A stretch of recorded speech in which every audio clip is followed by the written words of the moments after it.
What's going on, bottom line viewers and NFL bettors? It's Mitch here, trying this live this week for week 17 of the 2022 NFL season. I'm going to give you my picks for each and every game over or under for week 17. We tried this for the first time ever in my life last week, picking every game over or under, and it went fairly well. We went 9-7 last week, which was a very difficult week for me versus the spread. A much better week when it came to the totals of each game. So let's try it again in week number 17. Let me know if you enjoy this content by Gronk spiking the like button, and don't be afraid to subscribe to the channel for more NFL best bets and NFL pick videos just like this. All right, let's go. First, Thursday Night Football. We have the Tennessee Titans taking on the Dallas Cowboys. And if you guys check out my score predictions every week, I apologize for the score, which I swear I watched the whole video 3 times over before I posted it, and still didn't see that I had the Tennessee Titans beating the Cowboys by 14 points. It's actually the reverse, obviously.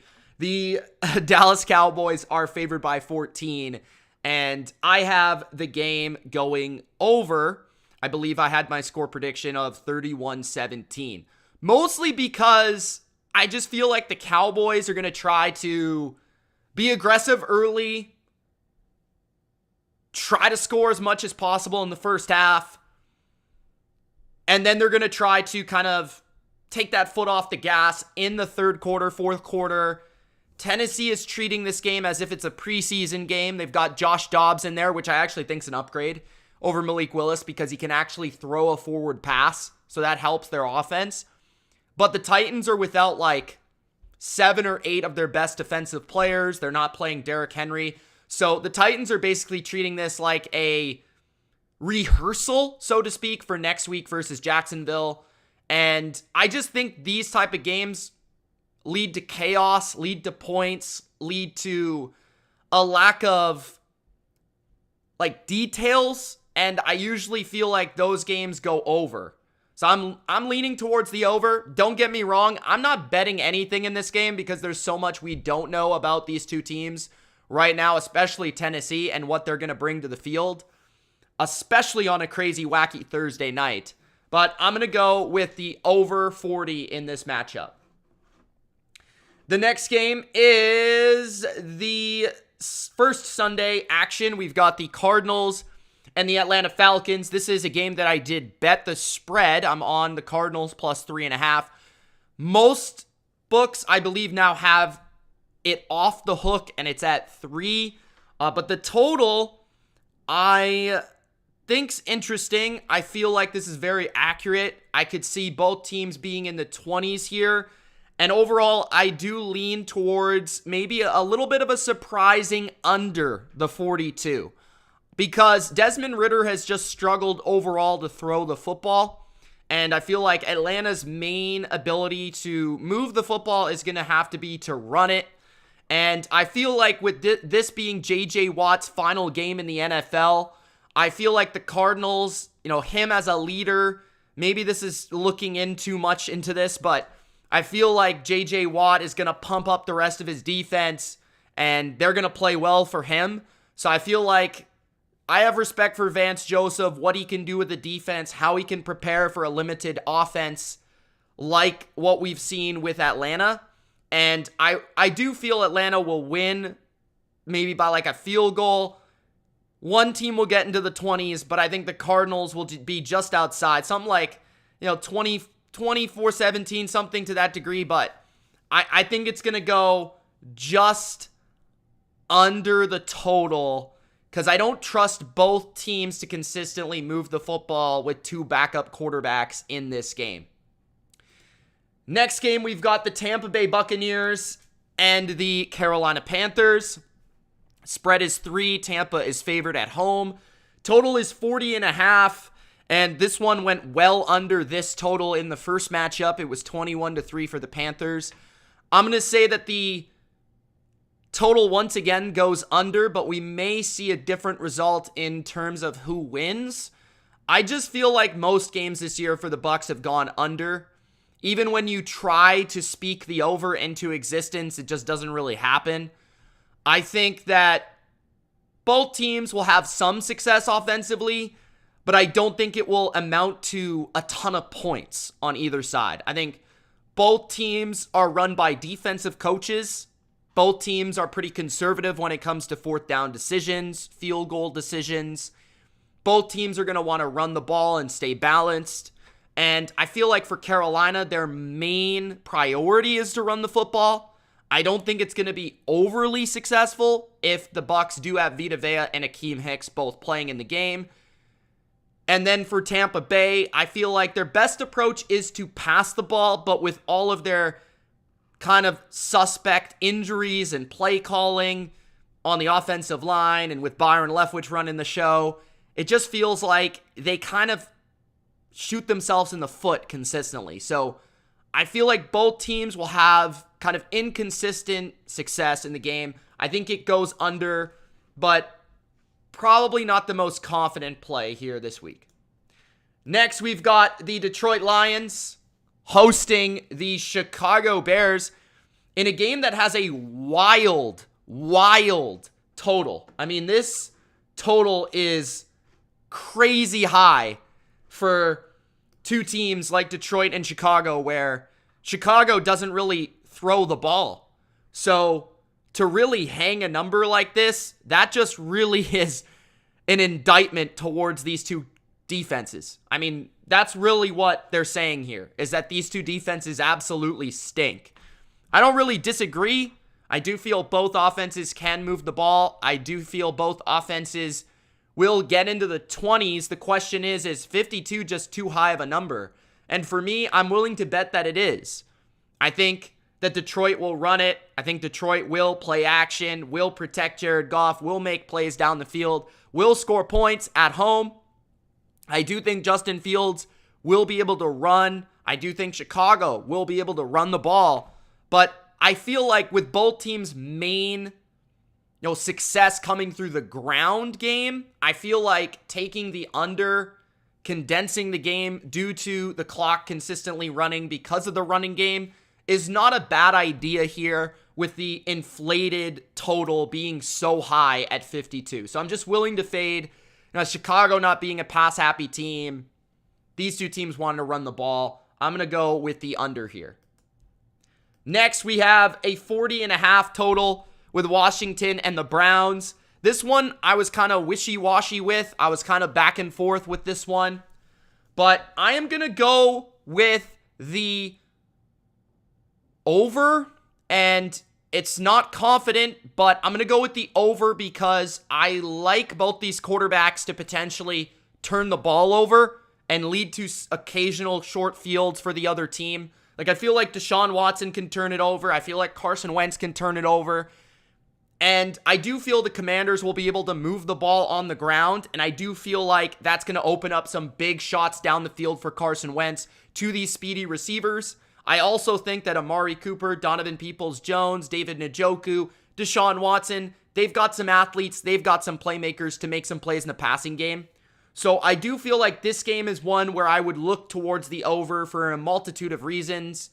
Despite Washington having a good defense, I think that the quarterbacks, the weapons, lead this game to being over. Next, we've got the Denver Broncos at the Kansas City Chiefs. This is a game I'm going under in. I think the Denver Broncos play hard on defense in this game at Kansas City. And I think the game kind of unravels a lot like the Seahawks game did for the Chiefs, where their defense showcases, a little bit more strength. I think their defense comes through with another nice performance here. But I don't think that the Broncos will be able to match the Chiefs on the scoreboard. I don't think that the Chiefs will dominate the Denver defense in this game. I think that the Denver defense is going to hold Kansas City to 24, 27 points. And I think the Broncos will score like 13 or 14. And that's kind of the way this game's going to unfold. So I'm going to go with the under here, under 45. I also would like the points with Denver in this scenario.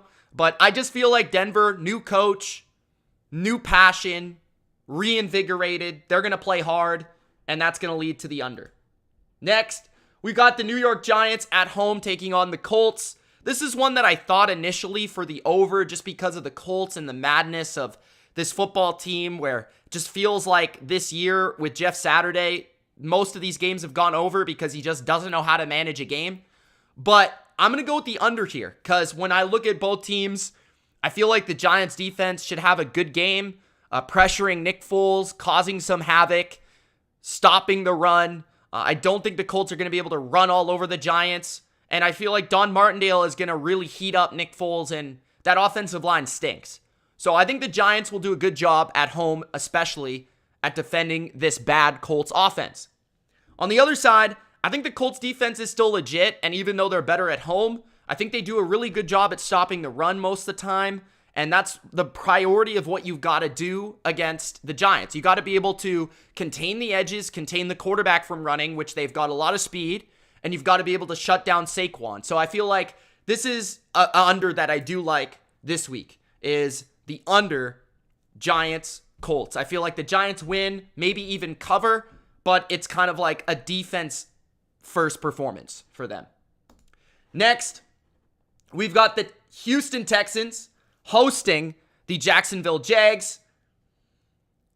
This one's interesting. The total is rather interesting because I could see it unfolding in a shootout, and I could also see it being kind of a low-scoring affair. I could see it going either way, and I think that's just the unpredictability of both of these teams. Jacksonville's been kind of unpredictable all year, although they've been more predictable as of late and kind of turned the corner in terms of their consistency. The Texans are just a bad team, and it's hard to count on them to score points consistently. I'm going to go with the under, and the reason is because I feel like most of these matchups over the years, this is not a stat that I looked up, it's just a feeling and kind of understanding of this matchup, where I feel like most of these games are low scoring. The first game this year was very low scoring. I feel like this game, Jacksonville is going to try to run the ball against Houston. I think they're going to try to get the lead, rush the passer. I feel like that's going to work out for Jacksonville. They're going to try to get out of this one alive, healthy, and I think they're going to try to run the ball. So I feel like Houston may have some success with their receivers and throwing the ball down the field a little bit, but I don't see it being sustainable. So I'm going to go with the under 43.5 in this game. Next, we've got the New England Patriots hosting the Miami Dolphins. Spread is -3 right now for New England. I expect that to drop. This is one where, like, it's really hard to bet this one, I feel, because typically this matchup is an under, especially with Teddy Bridgewater being in there, especially with the inconsistency of New England's offense, and Matt Patricia being Matt Patricia. But New England has some big injuries in the secondary right now. Like all 4 of their starting corners is on the injury report, and I don't know who's playing and who's not. So that could lead maybe Miami to scoring more points than they really would. But at the same time, New England in the first matchup kind of dominated the line of scrimmage on defense and was able to create some pressure against Tua, which forced some bad throws. And really, that first game was super, super under. I mean, the defense is dominated, and the defense has even contributed a touchdown. So I think this is still an under for me, just because I don't trust Teddy Bridgewater under pressure, and I don't trust Teddy Bridgewater within this scheme. I've seen him play in flashes, in moments this year for Miami, and it just hasn't been the same offense with him in there compared to Tua. Because Tua, a big element of Miami's offense is the quick game and the RPO game, and that's probably the best asset of what Tua does well. Teddy is not very good at that, and he's also a statue in the pocket, which I feel like New England can attack even with limited players in the secondary. So I think this is still going to be an under because I don't really trust Matt Patricia. I don't trust the Patriots offensive line. I feel like Mac is going to be under pressure a lot, and they'll probably make some explosive plays, but also get sacked a few times. So I think this is going to be an under and could go either way. I think it's going to be a field goal game. Next, the Philadelphia Eagles host the New Orleans Saints. This is a total of 42. I'm going with the over here, but it's more of like I like the over for the Eagles. I'm not necessarily sure about the Saints, but I do feel like the Eagles defense has not been playing that well as of late, and I could see the Saints having some success running the ball, having some success with their speedy receivers, hitting a couple shots down the field. Maybe Taysom Hill comes in there and gives them a little flavor, a little magic. And the Saints will be fighting hard, but the Philadelphia Eagles, I just think they're a well-oiled machine on offense. It doesn't really matter if it's Jalen Hurts or Gardner Minshew. I feel like either quarterback can operate this offense to score 24 to 30 points. New Orleans secondary is pretty beat up. Their pass rush has not been that good this year. And even without Lane Johnson, I feel like the quarterback will have some time to make some throws. And there's big-time mismatches with A.J. Brown, Devontae Smith, and Dallas Goedert. So I think the Eagles jump out to a lead, score a bunch of points. Then the Saints kind of come back, surge back, and this goes over. That's kind of how I see the game going. Next, we have the New York Jets at the Seattle Seahawks. This one is tricky again. I'm going to go with the under, though, because for one, on Seattle, I don't love how Geno's playing, and even with Tyler Lockett back, he's playing one of the premier defenses in football that needs to win this game, needs to show up, and hopefully win and get to the playoffs, right? They're still fighting for that playoff spot. Both of these teams are. And on the other side, I really liked how Seattle's defense played versus the Chiefs. So I'm going to buy into that and say that they can play pretty well against not nearly as good of an offense in the New York Jets. Mike White is also beat up and could be knocked out of the game at any moment in time. And the Jets' running game hasn't really been that great as of late. So I don't think they're going to totally dismantle the Seahawks in that facet. I think this is going to be a close game, but tilting towards a defensive battle between Pete Carroll and Robert Saleh, two guys that run very similar defensive schemes and understand it. Next, we've got the Las Vegas Raiders hosting the San Francisco 49ers. No Derek Carr. It will be Jared Stidham in the game. Yes, his name's Stidham, but I call him a Stidham because that's exactly what he is. The total is 42. In this matchup, I'm going to go with the under just because the Niners defense, and that's really as simple as it gets. I think the Niners will probably score mid to high 20s, but I just don't think the Raiders will be able to match it. I don't love the matchup at the line of scrimmage for the Raiders on that side of the ball. I feel like the Niners are going to dismantle them. I feel like the Niners are going to be able to rush the passer at will. I feel like the Niners are going to be able to stop the run at will. And I feel like that's just going to be the story of the game. Like, I just don't think the Raiders' offensive line is going to be able to match up here.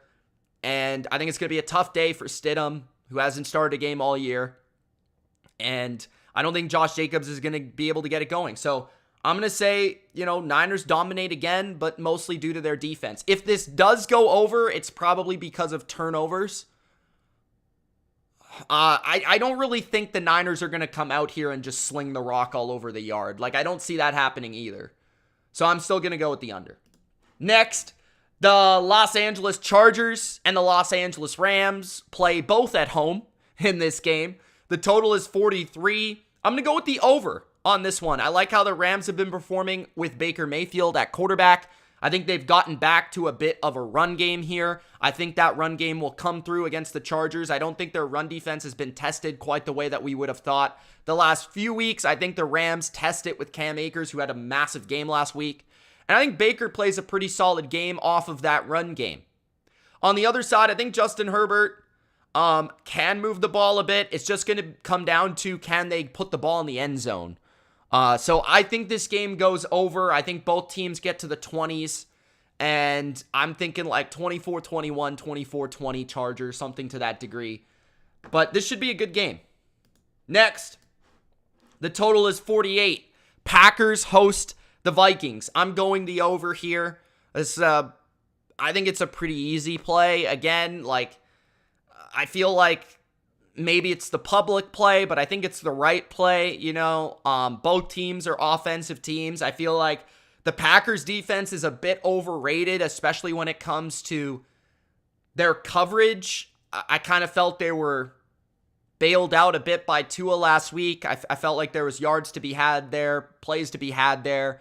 I think Justin Jefferson will have a big game. Adam Thielen, TJ Hawkinson, whoever it may be. I think Kirk Cousins will do his thing, and Dalvin Cook will be able to run it as well, which will provide balance on that side of the ball. On the other side, I'm not sure if Christian Watson is going to play, which definitely hurts this play a little bit. But I think the Packers offense is doing a good job. I think they figured some formula out. I think they're going to run it against the Vikings. They're going to throw it against the Vikings. The Vikings, for my money, have the worst defense in the league. And the reason that is because they literally make every offense they play look very good. So it doesn't really matter. They're kind of a matchup-proof defense with how bad they are. So I'm going to go with the over in this game. Then we've got the Sunday nighter, the Ravens hosting the Steelers in an AFC North classic. I'm going with the public play again here. I'm going with the under. I just don't think both teams will be able to get to 20 points. So I'm just leaning into what happened in the last game. I think, the Ravens had a ton of success running the ball in the last matchup, and they still didn't score that many points. Steelers turned it over a couple times. Maybe that if they don't turn it over this time, it will go to the over. But I feel like both defenses in the second matchup are going to adjust to what the offenses did. And I think both defenses have the line of scrimmage advantage. I also feel like both of these teams lean more into their defense and understand how they have to win. Huntley's not going to be throwing the ball all over the yard. Kenny Pickett's a rookie. They understand that. They're going to manage him. So I feel like the Steelers and the Ravens, it's a classic underplay, but I know it's such a low total, but I'm still going to go with the under. And the final matchup of the week is the Buffalo Bills and the Cincinnati Bengals. The total is 49.5. I am going with the over, and it's very simple. Again, two great quarterbacks. Joe Burrow, Josh Allen, great receiving cores when it comes to the Bengals, and then Stephon Diggs when it comes to the Bills. I don't think the Bengals will be able to cover Stephon Diggs. I think the Bills' run game's been very underrated. I think they'll have balance, and I think Joe Burrow is going to make plays. I could see the Bills I could see this game being a lot like the Chiefs matchups last year where the Bills kind of jump out to a lead and then the Bengals have to fight their way back into the game and it becomes like a slugfest, like a heavyweight fight, so to speak. And that's just the way these games typically go. So I'm going to go with the over, something like 24 or 27-24, 28-24, which would be an over. So I'm going to go with the over in this game.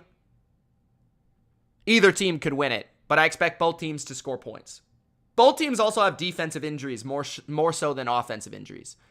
So there it is, guys. Thank you for watching this over-under picks video. Hopefully we can continue this into next season. I'm going to do this next week as well, and we'll continue to see how it does. If you want to see more of these over-under picks videos, make sure to Gronk spike the like button and let me know in the comments if you enjoyed or not. Also, let me know your favorite picks this week. We did have a super chat from Jake. Thank you so much, man. He says, from Jake, love and support to Mitch. Keep killing it, bro. Thank you so much, Jake, for the support, man, and thank you for the super chat. And thank you all for watching this video and subscribing and Gronk spiking the like button. We will see you soon. Sunday football. Streams all day. We may even be debuting a new little reaction recap type of vibe. So see you there on Sunday. More content coming. End of the year content coming. BLV awards for YouTube members and patrons. So stay tuned for that. I've got the lessons of the 2022 season coming out as well. So thank you guys, and we will see you soon. Peace.